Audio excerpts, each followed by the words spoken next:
terima kasih teman-teman yang sudah datang pada siang hari ini. Nah, webinar siang hari ini kita akan seru banget.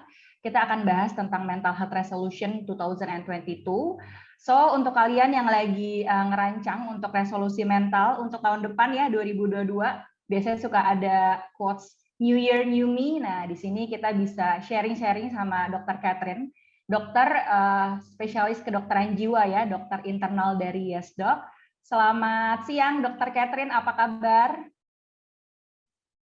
Selamat siang, Naura. Halo, Dok. Nah, ini nanti dokter yang akan sharing ya, ngasih insight ke kita bagaimana nanti kita bisa siap untuk menghadapi tahun baru dengan mental yang lebih baik ya, Dok ya. Nah, tadi juga sudah disampaikan oleh Pak Noval, di akhir itu kita ada sesi Q&A, jadi teman-teman yang mungkin punya pertanyaan, yang mungkin punya sesuatu yang mau disampaikan oleh ke Dr. Catherine, itu bisa banget. Teman-teman bisa langsung put pertanyaan di kolom Q&A, nanti akan kita bacakan. Untuk yang beruntung nanti kita akan kasih voucher OVO senilai 300.000 untuk 3 orang pemenang, masing-masing Rp100.000. Nah, tanpa berlama-lama lagi, kita persilakan untuk Dr. Catherine pemaparannya. Silakan, Dok. Terima kasih, Naura. Terima kasih juga untuk Pak Alif tadi dan Pak Noval yang sudah menceritakan tentang kurikulum putri. Juga semua rekan-rekan dari PT Media Karya Persero. Ini terima kasih juga atas kesempatan yang telah diberikan.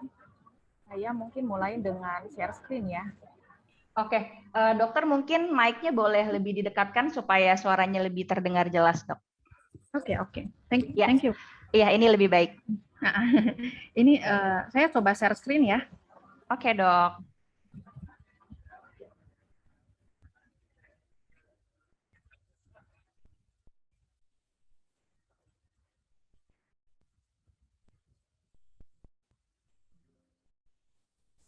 Jelas ya, screen saya jelas ya? Sudah, Dok. Jelas.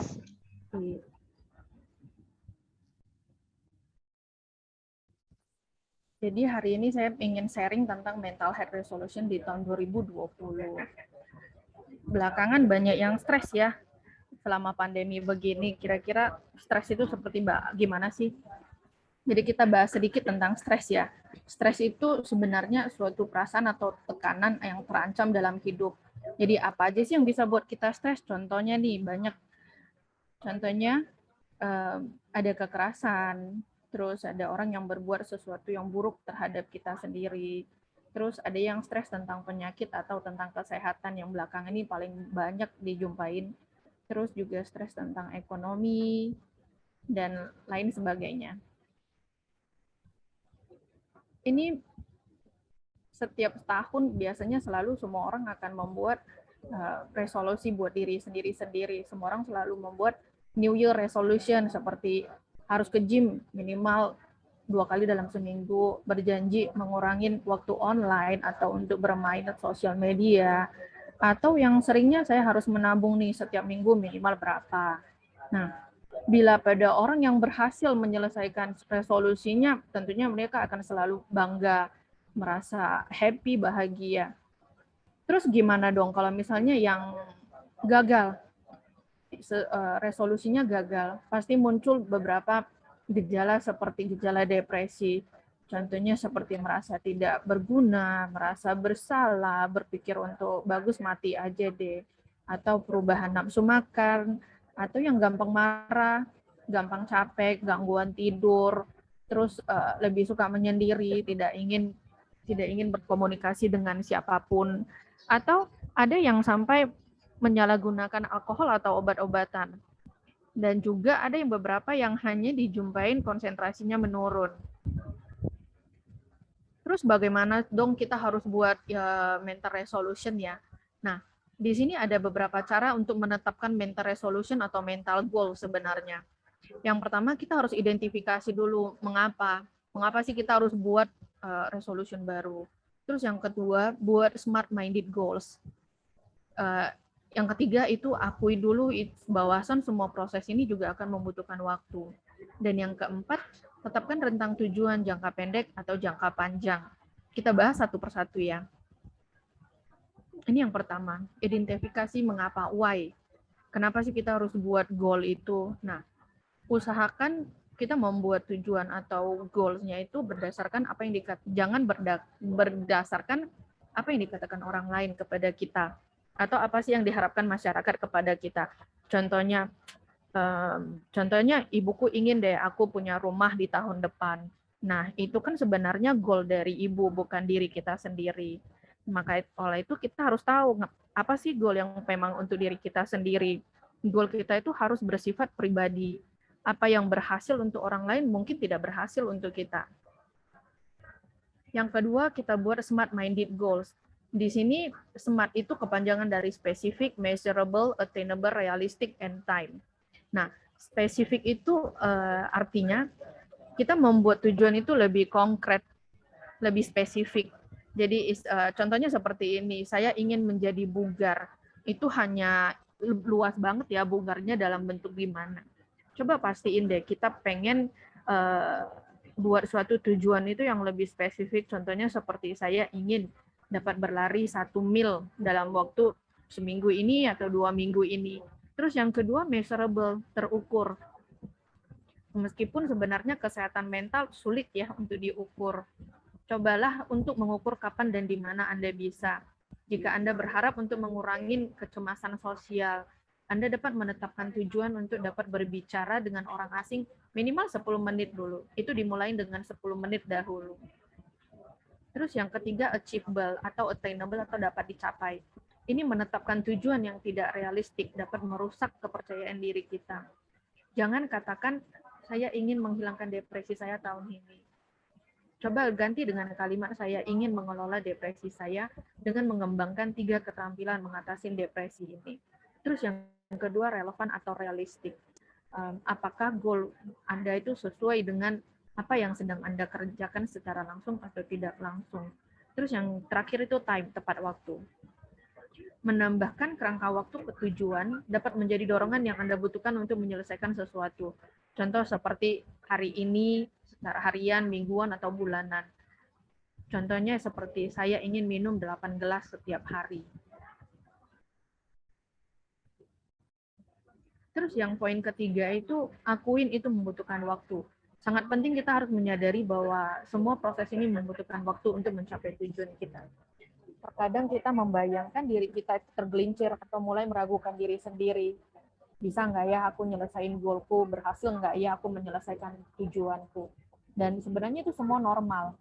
Jika segala sesuatunya itu tidak berjalan dengan baik, kita mungkin harus stop sebentar, menyesuaikan kembali tujuan kita. Tetapi itu bukan suatu problem yang besar dan bukan menjadi suatu problem yang harus menghentikan tujuan kita. Yang penting adalah kita mengakui tujuan kita adalah sebuah perjalanan sambil tetap bertanggung jawab untuk mewujudkannya. Yang terakhir, coba tetapkan rentang tujuan jangka pendek dan jangka panjang. Jadi ini di sini memiliki tujuan jangka pendek untuk setiap hari, setiap minggu, dan setiap bulan, bisa meningkatkan motivasi kita dan mungkin kita untuk pelan-pelan membuat kemajuan menuju tujuan kita yang lebih besar selama apapun. Dengan cara kita tentukan short term and long term dari tujuan kita itu, kita dapat membuat perubahan besar yang terkadang luar biasa. Terus ini ada beberapa resolusi yang dapat membantu rekan-rekan sekalian semua menyambut tahun 2020 yang mudah dilakukan untuk meningkatkan kesehatan mental. Di sini coba, yang pertama saya bahas tentang batasi waktu Anda di media sosial. Media sosial dapat berdampak negatif pada kesehatan mental. Contohnya, media sosial itu dapat menyebabkan kita sering mengalami kecemasan atau fear of missing out. Kecemasan kalau misalnya kita sering melihat sosial media. Nah, di sini kita akan sering membandingkan diri kita sendiri dengan orang lain. Terus terakhir kita akan merasakan cemas. Kok dia bisa ya seperti begini, kok aku kapan ya bisa seperti dia. Nah, selalu akan muncul pertanyaan-pertanyaan seperti itu. Dan ada yang bahkan sampai ke jatuh ke depresi. Jadi depresi itu dengan cirinya seringnya sedih, merasa tidak berguna, merasa tidak berdaya. Terus beberapa penelitian juga menunjukkan bahwa media sosial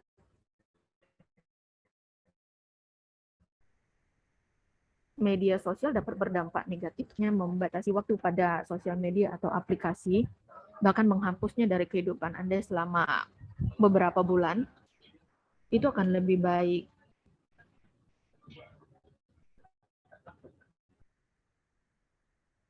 Contohnya seperti aplikasi Instagram, hanya melukiskan gambaran tentang kehidupan seseorang. Banyak di antaranya hanya memposting hal-hal yang baik dan tidak pernah yang buruk. Lalu Anda akan mencoba membandingkan hidup Anda dengan orang lain secara online. Mungkin akan lebih sehat untuk mundur selangkah dari kenyataan ini. Suara saya terdengar jelas ya, Naura ya? Terdengar, Dok. Oh, mungkin lebih didekatkan aja mikrofonnya. Iya. Oke. Terus ini yang kedua, resolusi yang kedua ini yang sering banyak orang juga menganggap sepele, tapi banyak juga yang menganggap ini masalah berat. Coba usahakan untuk tidur lebih awal. Kurang tidur dapat meningkatkan kecemasan, menyebabkan besok paginya orangnya sering lekas marah. Salah satu cara untuk membantu tidur lebih awal, coba matikan ponsel Anda atau handphone 1 jam sebelum tidur. Jangan menonton apapun di Netflix, sebaliknya. Gunakan jam tersebut untuk bersantai di tempat tidur Anda tanpa gangguan. Terus coba hindarin teh dan kopi dan tidak meminum alkohol sebelum tidur, serta hanya menggunakan tempat tidur Anda untuk tidur atau berhubungan. Dan usahakan tetapkan rutinitas tidur yang teratur dan santai. Di sini maksudnya kita harus menentukan bahwasannya setiap harinya itu kalau kita pengen tidur di jam 10 ya di jam 10 itu kita sudah harus berbaring dan untuk santai untuk tidur. Nah, ini di sebelah sini saya gambarkan gambar tidur yang cukup bagus ya. Maksudnya healthy sleep. Di sini yang boleh dilakukan itu membaca suhu yang tidak terlalu panas atau tidak terlalu dingin. Terus ada meditasi dan makan makanan yang sehat. Yang ketiga, resolusi yang ketiga nih, coba kurangin minum alkohol. Mungkin ini banyak ya, yang memang rekan-rekan sekalian juga tidak menggunakan alkohol. Karena alkohol dapat meningkatkan kecemasan dan stres. Tapi di sini juga termasuk di dalamnya itu seperti kopi dan teh. Usahakan di atas jam 4 itu jangan minum kopi atau teh lagi. Terus yang poin keempat, olahraga rutin. Kayak sepertinya ini istilah selalu digaung-gaungkan semua orang olahraga. Karena olahraga memang terbukti dapat meningkatkan hormon bahagia di otak yang dikenal sebagai endorfin yang akan meningkatkan mood dan rasa sejahtera. Jadi kalau misalnya kita melakukan beberapa bentuk olahraga setiap hari meskipun hanya berjalan sebentar, kemungkinan akan membuat kita lebih baik secara fisik dan mental. Karena dengan olahraga rutin, kita juga bisa meningkatkan sistem imun, bisa mengurangi stres, selain mengurangi berat badan, terus juga bisa memperbaiki sirkulasi tubuh. Terus yang kelima, self-love. Self-love apa sih? Banyak orang selalu ngomong self-love gitu ya. Nah, self-love itu bagi sebagian orang mungkin seperti mandi busa dengan lilin atau musik, atau yang menggunakan masker atau makan coklat. Tapi self-love bukan hanya tentang memanjakan diri sendiri. Bisa juga dengan membaca buku, bermeditasi, berlari, atau bahkan hanya mengatakan tidak untuk hal yang tidak ingin kita lakukan.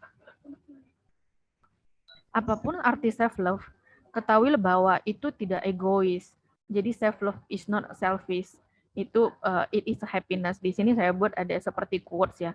Jadi sebenarnya sangat penting untuk menjaga kesejahteraan mental Anda dengan cara terbaik yang menurut Anda. Jadi luangkan waktu yang lebih di tahun depan. Yang keenam, be more trusting.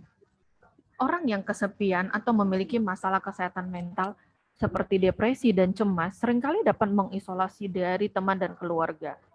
Coba carilah dukungan, cobalah untuk lebih percaya diri, ketahuilah bahwa ada orang yang mencintaimu dan akan ada untukmu.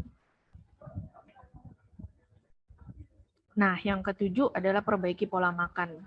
Perbaiki pola makan di sini penelitian telah menunjukkan bahwa makanan yang kaya asam folat seperti alpukat, bayam, dan asam omega 3 seperti salmon dan tuna dapat menurunkan stres. Di sini saya tidak membicarakan tentang menghitung kalori ya, melainkan mendapatkan nutrisi yang seimbang seperti vitamin, lemak, sehat, magnesium, Nah, semua hal ini dibutuhkan tubuh dan mungkin memiliki efek positif pada kesejahteraan mental kita. Yang ke-8 adalah menulis diary atau buku harian. Nah, menulis buku harian dapat membantu mengurangi kecemasan. Di sebelah ini saya akan memberikan satu contoh diary untuk mengukur bagaimana mood kita. Nah, di sini juga bisa kita lihat ya, ada daily mood tracker key, how to use diary. Nah, ini juga lumayan bagus. Di sini kita bisa menuliskan apa yang kita rasakan sehari-hari. Terus yang ke-9, be more selfish. Ini bukan untuk mengatakan bahwa rekan-rekan sekalian harus membuat segalanya tentang diri Anda. Tetapi di tahun depan jadilah lebih egois dengan mengatakan tidak pada hal yang tidak ingin lakukan. Contohnya jika tidak ingin keluar makan dan lebih suka tinggal di rumah dengan piyama, lakukan. Jangan hanya karena aduh ntar nggak enak deh udah diajak keluar, ya udah deh nggak apa-apa deh temenin aja. Nah, itu juga sebenarnya ya akan mempengaruhi mood kamu sehari-hari. Jadi ada baiknya kalau memang toh lagi pengen malas-malasan, ya udah tolak ajakan orang yang menurut Anda masih bertentangan dengan mood Anda. Jadi di sini intinya adalah jujurlah dengan orang lain dengan perasaan Anda sendiri.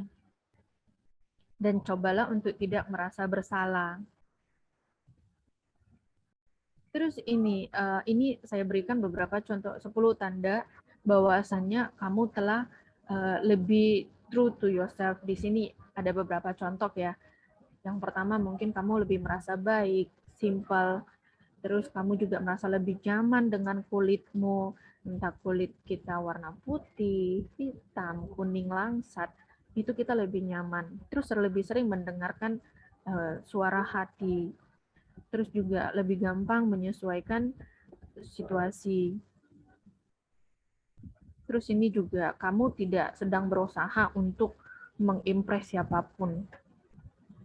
Ini dan lain-lainnya ya. Ini biasanya juga kamu merasa lebih rileks, gampang bernafas, konsentrasi kamu juga baik, dan kamu memiliki kepercayaan diri tanpa ragu pada diri sendiri. Terus ini yang terakhir mungkin mencari bantuan support. Jika kamu sedang berjuang dengan kesehatan mental Anda, mintalah bantuan. Jika Anda mengalami kesulitan, ada sesuatu yang terjadi, mintalah dirujuk ke profesional kesehatan mental. Jangan merasa malu untuk meminta bantuan. Penyakit mental bisa membuat Anda kesepian dan kewalahan, dan mungkin sulit untuk mengatasinya sendiri. Jadi jangan malu untuk mencari profesional help, karena saat ini profesional help bisa membantu Anda untuk mengurangi kesepian atau cemas. Terus ini juga ada beberapa contoh yang lebih simpel ya untuk mental health goal resolution yang bisa diterapkan. Yang pertama nih penting banget mencintai diri sendiri dan menyayangi diri sendiri. Rawat dan perlakukan tubuh Anda dengan baik, luangkan waktu untuk meditasi, temukan cara baru untuk mengelola stres, kecemasan, atau depresi, mencari bantuan, tetapkan batasan dan tentukan kapan harus mengatakan ya dan harus mengatakan tidak. Dan lebih perhatikan dan hormati perasaan sendiri.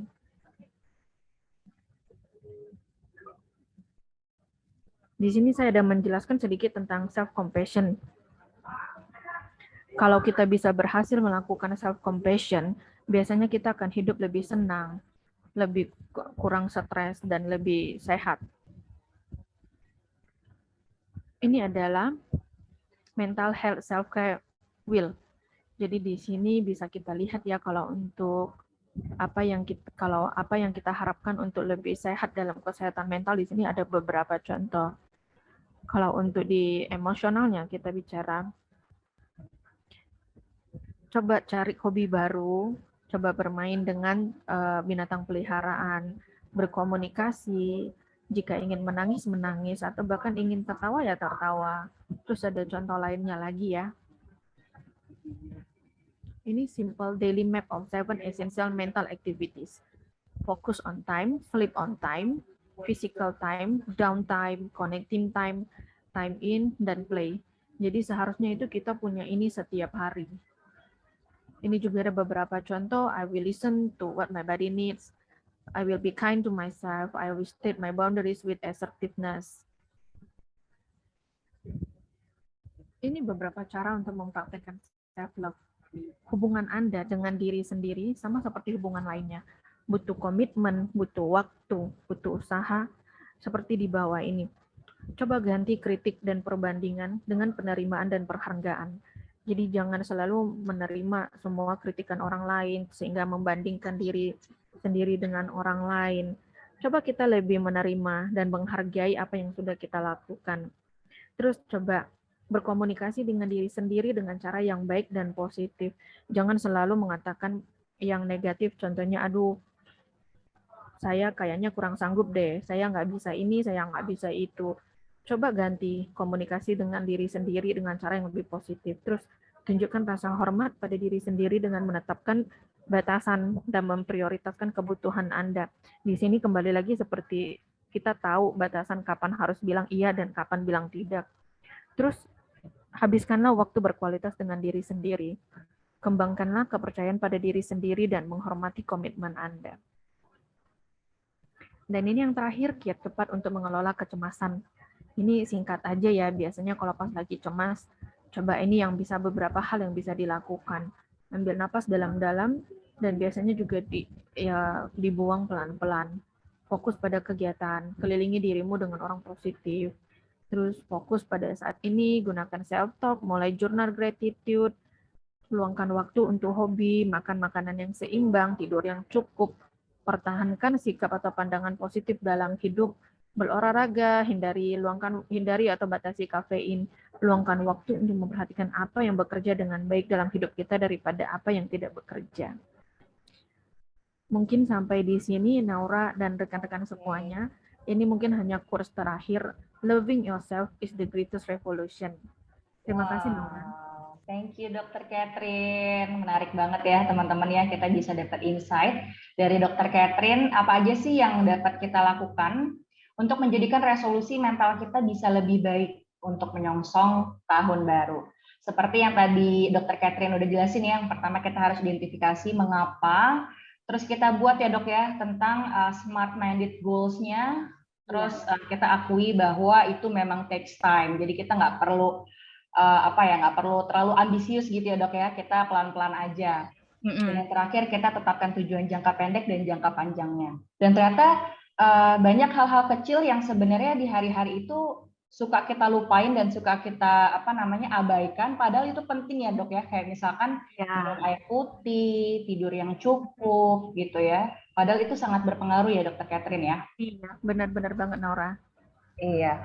Nah, untuk teman-teman yang udah masukin pertanyaan di kolom Q&A dan teman-teman yang mau dijawab, ini bisa langsung nih mulai untuk input Q&A-nya. Yang mau dapat jajan OVO 100.000, ayo semangat. Nanti akan kita bacain ya dok ya pertanyaan-pertanyaannya. Dan sebelum itu kita ada video yang mau lewat. Silahkan kita simak dulu yang berikut ini.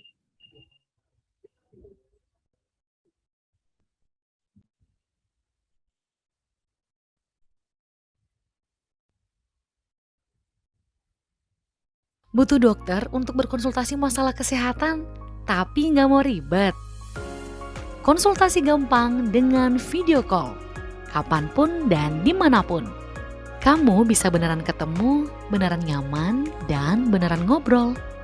Kamu bisa hubungi dokter umum 24 jam. Booking dokter spesialis, akses rumah sakit, dan klinik terdekat. Beli obat setelah konsultasi. Ribuan dokter siap membantumu. Yes Dok, konsultasi gampang, anti ribet.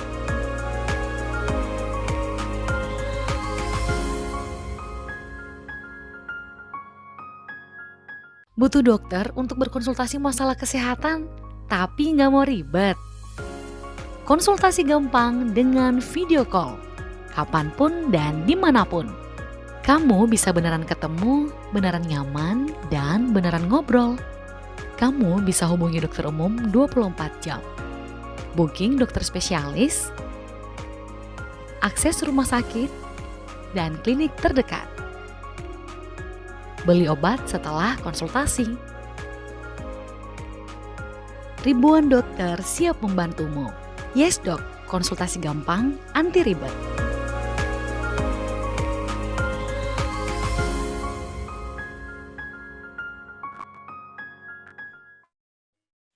Oke, baik. Kita sekarang mulai bacain pertanyaan-pertanyaan dari peserta-peserta ya dok ya. Ini udah ada yang masuk nih.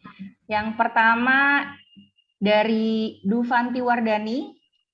Saya adalah karyawan dengan masalah pada mood swing. Dari faktor internal tentu sudah melakukan hal-hal untuk mengurangi hal-hal yang dapat memicu mood swing yang berakibat pada overthinking dan stres. Namun bagaimana dengan pemicu dari eksternal yang kadang tidak dapat kita duga dok? Dan tidak dapat kita prediksi. Bagaimana tips and trick untuk lebih siap dalam menghadapi pemicu mood swing yang berujung overthinking dan faktor eksternalnya? Terima kasih. Silakan dok. Oke, terima kasih Dufanti atas pertanyaan.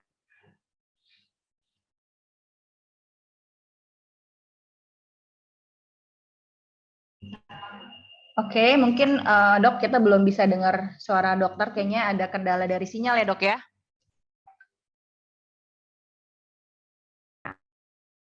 Oke, belum bisa didengar dok suaranya dok.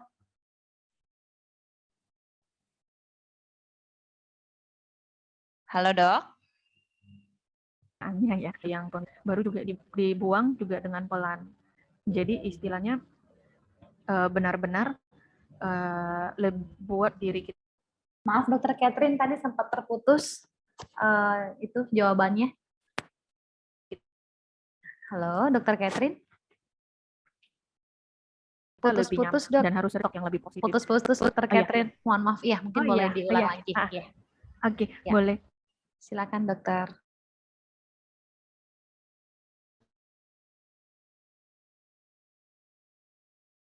Jadi biasanya kan yang pertama.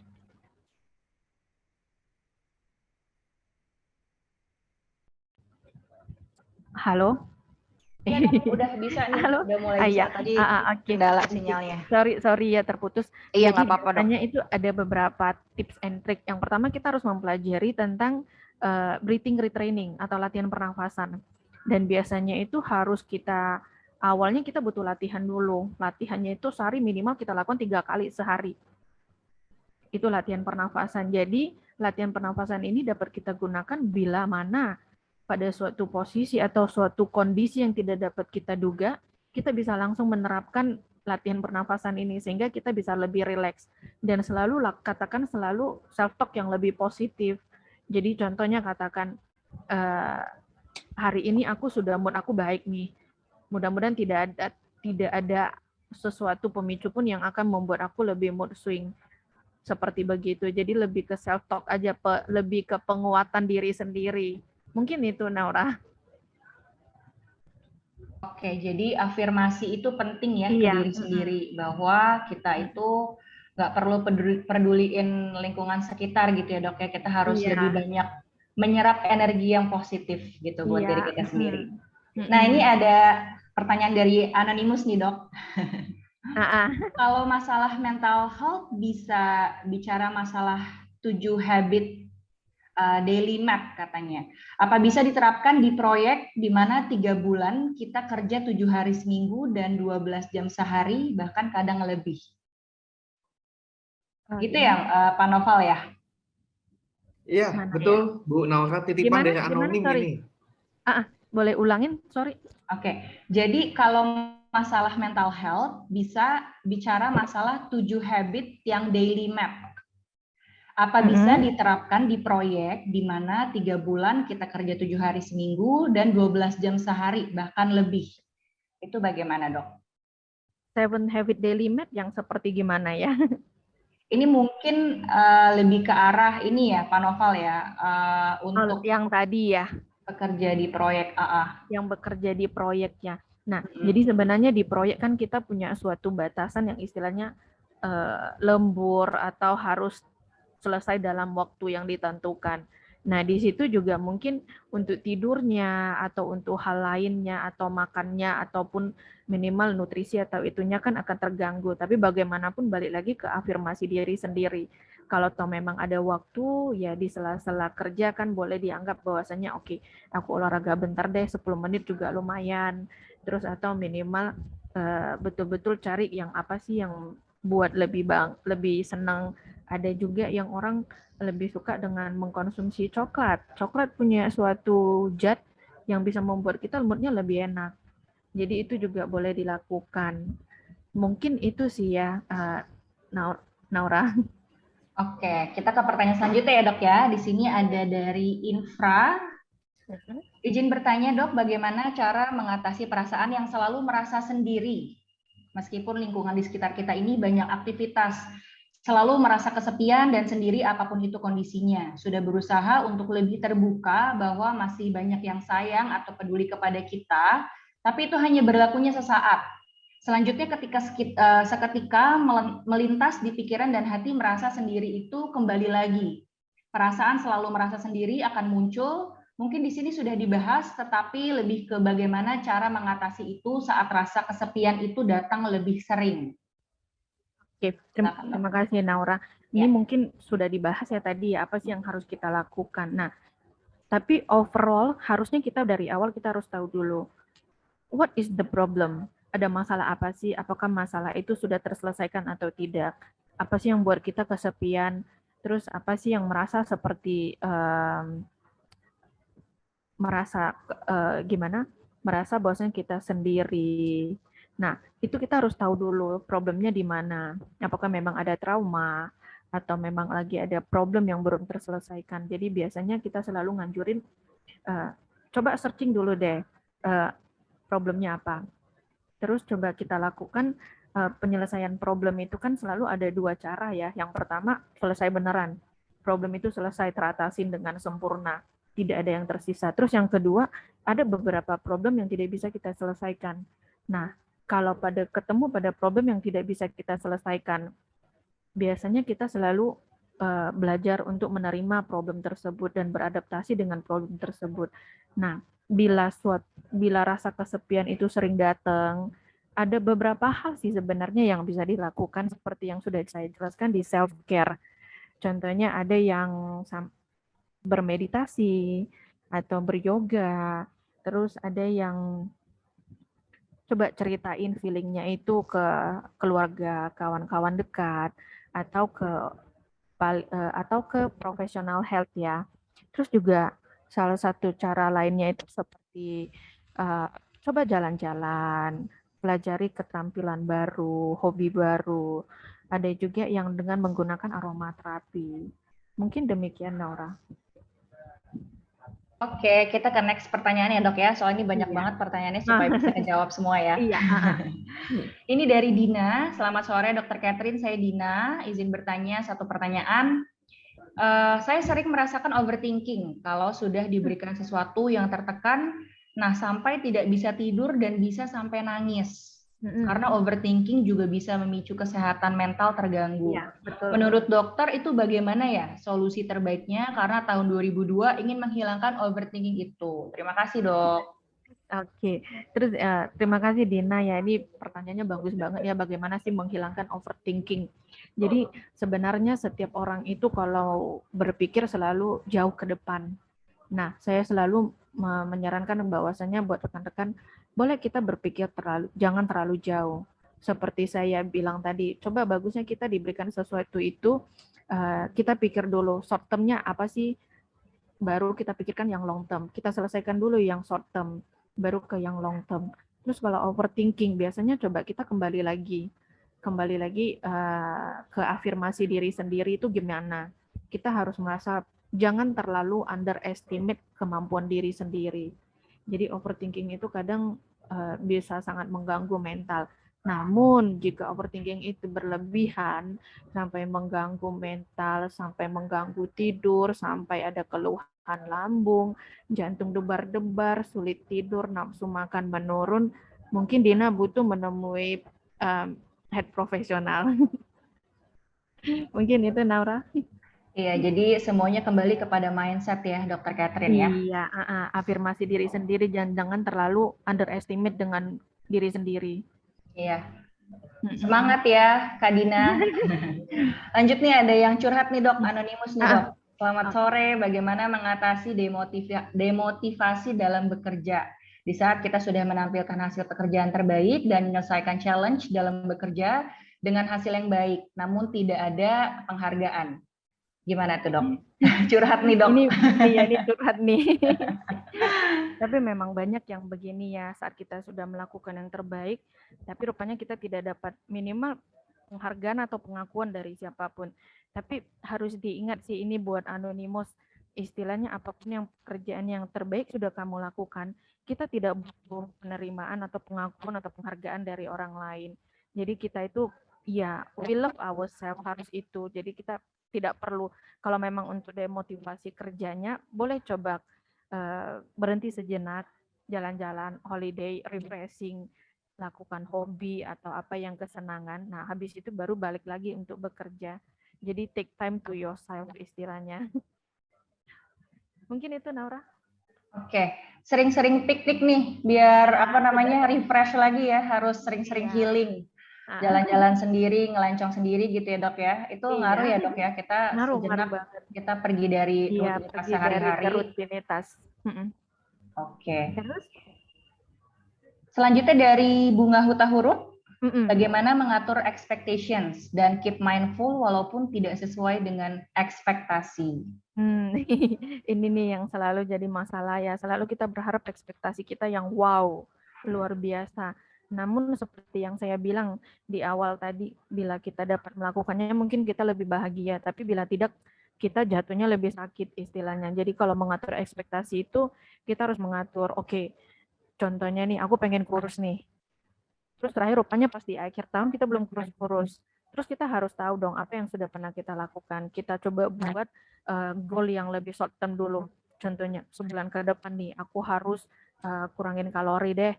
Terus aku harus gym deh seminggu berapa kali. Nah, baru dari situ setelah kita di short term kita berhasil mencapai ekspektasi yang lumayan, nah di situ kita dapat mengatur ekspektasi yang lebih standar lagi daripada di awal-awal kita sudah mengatur ekspektasi yang luar biasa terlalu jauh. Jadi menurut aku tetap lebih bagus kita membuat ekspektasi yang di short term dan di long term. Dan seperti yang di awal saya jelaskan, enggak semua goal itu bisa kita capai. Dan itu juga harus kita akuin itu butuh proses dan waktu. Mungkin itu Naura. Oke. Kita langsung lagi ke pertanyaan berikutnya ya dok ya. Di sini ada Bambi Pratama. Selamat sore dok, saya Bambi, izin bertanya menurut dokter. Ini nih dok, apa namanya terkait apa namanya yang biasanya beredar akhir-akhir ini nih di sosial media. Bagaimana cara membedakan anxiety normal dengan anxiety yang berbahaya? Terima kasih sebelumnya. Oke, jadi biasanya anxiety normal semua orang kayaknya anxiety ya. Anxiety kan salah satu kecemasan ya. Nah, anxiety itu biasanya disebabkan oleh alasan internal seperti memori yang udah lama yang terukir yang membuat seseorang takut atau mengalaminya kembali. Sebenarnya itu arti dari anxiety. Terus itu anxiety yang berbahaya biasanya. Nah, kalau anxiety normal itu biasanya sering orang bilang stres nih. Nah, stres itu biasanya disebabkan keadaan eksternal seperti beban kerja, pertengkaran, bullying, atau hubungan yang toksik atau yang masalah di ekonomi. Jadi biasanya nih yang membuat kita membedakannya itu kalau anxiety yang udah berbahaya biasanya yang dia dijumpain keluhan-keluhan yang sudah sangat mengganggu aktivitas sehari-hari dia. Jadi contohnya pada orang cemas nih, biasanya dia akan sering merasa jantung debar-debar, cemas selalu, takut kemana takut, hal-hal yang tidak perlu ditakutkan juga takut. Terus bisa berdampak juga pada tubuh seperti sering sakit kepala, sakit leher, pundak, punggung, perut, masalah pencernaan, otot yang tegang, terus ada yang mengganjal di tenggorokan, dada seperti tertekan, terus dia juga sulit fokus, tidak bisa tenang, gangguan tidur, terus juga sering merasa gampang capek. Nah, bila sudah menemukan gejala-gejala itu yang sampai mengganggu aktivitas sehari-hari, Nah, di situ dia butuh untuk menemui dokter atau profesional lagi. Beda dengan anxiety normal, biasanya bila anxiety normal itu biasanya untuk penanganan anxiety normal itu biasa ya untuk apalagi setiap orang yang sudah bekerja, memikirkan keluarga. Namun hal itu tidak mengganggu aktivitas sehari-hari dia. Dia masih bisa tetap bekerja, dia masih tetap bisa berkarya. Mungkin itu, Naura. Oke, jadi emang kalau anxiety yang sudah parah itu sampai berdampak ke fisik kita juga ya dok ya, sampai bisa jadi sakit perut ya, dan lain-lain. Nah mungkin pada tahap itu sudah harusnya kayaknya didampingi yang profesional ya dok ya? Iya, benar Naura. Oke, jadi mungkin bisa terjawab ya Kak Bendi pertanyaannya. Nah ini last question dok, sebelum kita umumkan siapa yang beruntung dapat jajan sore hari ini ya. Ini dari Anonymous lagi. In terms of professionalism at work, saya seringkali menerapkan fake it till you make it, always yes sir or noted, demi disukai oleh atasan, walaupun sebenarnya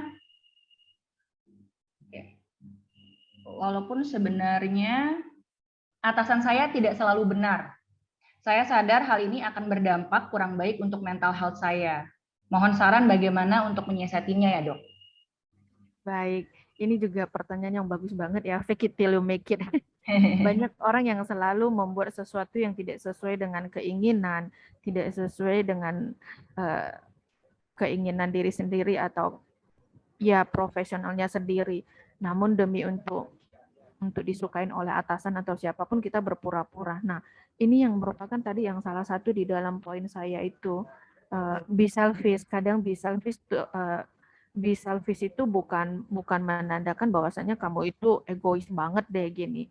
Cuman kadang kita harus dapat membuat suatu boundaries atau batasan kapan kita harus mengatakan ya, kapan kita harus mengatakan tidak.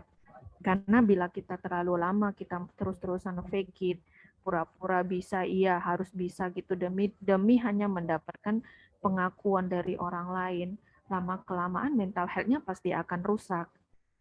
Jadi biasanya untuk menyiasatinya kita harus jujur dulu nih, coba self love dulu, cintain diri kamu, aku nggak sanggup deh, coba baru pelan-pelan mengatakan maaf saya tidak sanggup di sini, atau saya tidak ingin, atau saya jadi di sini itu bukan seperti menjudge atau langsung menolak, tapi betul-betul coba belajarin self love itu bagaimana gitu. Mungkin itu Naura. Oke, berarti harus egois sama diri sendiri ya, demi kebahagiaan kita harus self love. Kita harus true to ourselves. Self compassion, ya. Jadi itu betul-betul, maka itu saya buat yang terakhir, loving yourself is the greatest revolution. Keren-keren, ini bakal jadi quotes 2002 nih, loving yourself is the greatest revolution. Nah, sayang sekali nih kita udah waktunya udah mepet ya. Thank you Dr. Catherine. Tapi ini ada Duki yang masih raise hand deh. Oh, masih raise hand ya? Apa kita kasih bonus aja nih, Dok? Boleh. Mungkin Kak Duki boleh input pertanyaannya nih satu lagi nih di kolom Q&A. Halo Kak Duki, boleh di-input di kolom Q&A ya pertanyaannya sebelum kita bacain. Yang beruntung nih dapat OVO. Gimana Kak Duki? Apa cuma tadi ini doang ya? Kayaknya Kak Duki mau nampilin semangat doang nih dok sore hari ini nih. Belum muncul-muncul Kak Duki nih. Nah saya udah ada, by the way saya udah ada 3 yang beruntung nih dok untuk dapetin jajan dari sore hari ini ya. Nah thank you, pertama-tama thank you dulu untuk PT Nindya Karya Persero dan thank you untuk Dr. Catherine ya. Ada di webinar Yesdoc Healthcare hari ini. Nah, teman-teman yang pertanyaannya belum sempat dijawab oleh Dr. Catherine, tenang, sabar. Karena teman-teman itu bisa konsultasi video call langsung di Yesdoc dengan Dr. Catherine. Langsung bisa booking jadwal Dr. Catherine. Tadi sudah di-share ya dok ya, untuk barcode dan linknya. Dr. Catherine mungkin bisa share lagi untuk link dan barcode-nya. Nanti teman-teman bisa langsung ke aplikasi kita ya di Yesdoc dan lalu cari Dr. Catherine, atau yang lebih gampang lagi, teman-teman langsung bisa nih scan barcode dan langsung klik link sp.yesdoc.com/Catherine untuk konsultasi video di Yesdoc. Nah, Kita langsung bacain ya dok ya, siapa yang beruntung ya. Jadi ada 3 pemenang. Yang pertama dari Kak Dina Mala. Congratulations Kak Dina. Yang kedua dari Kak Bunga Hutahuruk. Lalu yang terakhir ada dari Putu Aryaguna. Nah, teman-teman yang beruntung, jangan lupa traktir teman-temannya nih yang udah dapat jajan. Kalian semua dari Kak Dina, Kak Bunga, dan Kak Putu bisa langsung ke Instagram untuk follow yesdoc_id, follow dulu yesdoc_id, lalu DM ke kita nomor OVO-nya, nanti selanjutnya prosesnya akan kita respon ya. Baik, demikian kita sudah sampai di penghujung acara. Sebelum saya kembalikan lagi ke Pak Noval, Yesdoc mau mengucapkan terima kasih ya teman-teman dari PT Nindya Karya Persero hari ini antusiasnya untuk hadir di webinar sekarang. Semoga sharing sore hari ini bisa bermanfaat ya, bisa lebih bikin semangat hari-hari ke depan, tahun depan ya. Semoga sukses dan sehat selalu untuk kita. Dan sampai ketemu di webinar Yesdoc Healthcare selanjutnya.